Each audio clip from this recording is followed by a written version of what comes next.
Hello everybody and welcome back to my channel. Today we are going to be talking about what the lessons from World War II taught us about data science and data analytics. A very simple lesson, and in hindsight, 2020, looking back, it seems like something that would be easily caught, but at the same time, when you're learning new things and new problems arise, it's something that may not always be caught, but we've caught it now, and something that can be easily understood moving forward.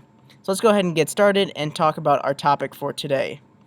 So in this video, as I said, we're going to be talking about World War II and what it taught us about data science and data analytics. And so in the lesson today, we have a plane here that has a bunch of red dots on it. As you may be able to assume, we're talking about World War II, we're talking about a war, and you see a bunch of red dots on a plane, you're assuming that's where the plane was hit with bullets. And you would be exactly right to assume that. And so what this shows is what the Allied forces from World War II were looking at from planes that were returning back from war, and they were trying to figure out where to put armor on the planes. And the reason for this was because if you put armor on the entire plane, it would mess up its ability to be flexible and to move quickly and to dive and swerve and get away from all the bullets and the enemies and whatnot. And so they had to figure out a way to put the armor in specific areas that would help the plane but wouldn't hinder the plane from moving faster or being able to dive and roll and do all the other things it could do very quickly. And so they thought it would be a good idea to look at where the plane is being hit most and from returning planes so that they would know where to put the armor.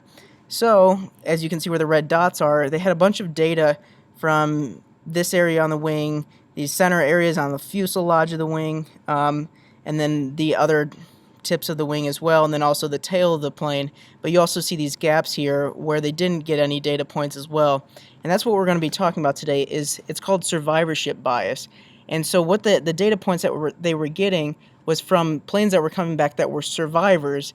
And these gaps here show where they didn't get points because that's where the armor should be, because those were from the reason why those gaps in the data are missing are because the planes didn't survive when they got hit in these areas, and that's where they should put the armor.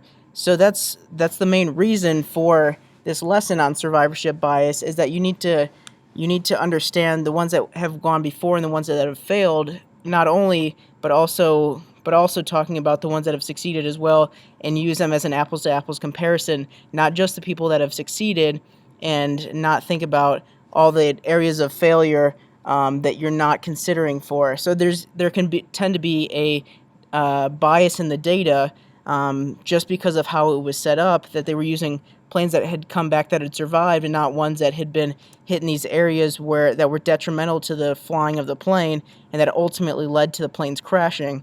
So these areas where the gaps were where they should have put the armor, rather than the areas where it was being hit the most, because the data tells them that where those areas were being hit and that they were coming back from surviving planes was that these are areas where the plane can be hit and it won't be detrimental to the overall mission. It may hurt them a little bit, but at the same time the plane still came back and we're still doing fine because they have all these data points from surviving airplanes. So where this can be applicable in other areas is that I found from this article from HubSpot.com is when people say Steve Jobs, Bill Gates, Mark Zuckerberg dropped out of college and became millionaires, so I will too.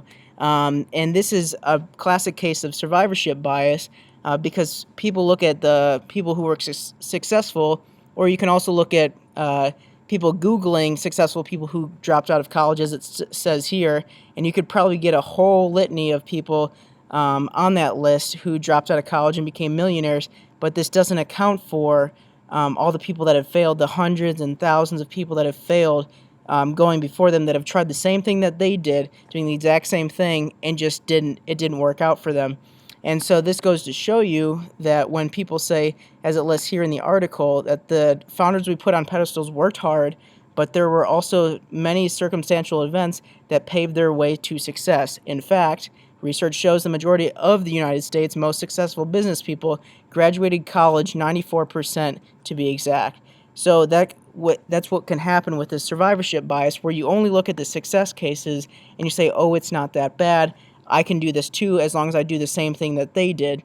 and when that's actually not the case, and you're not looking at the full data set, and so it biases your outcome or biases your decision on what decisions you make based on that data, and can ultimately affect the decisions you make based on the data you've received. So thanks for watching this video. Stay tuned for more episodes. If you like this video, go ahead and give it a thumbs up and subscribe for more, and stay tuned.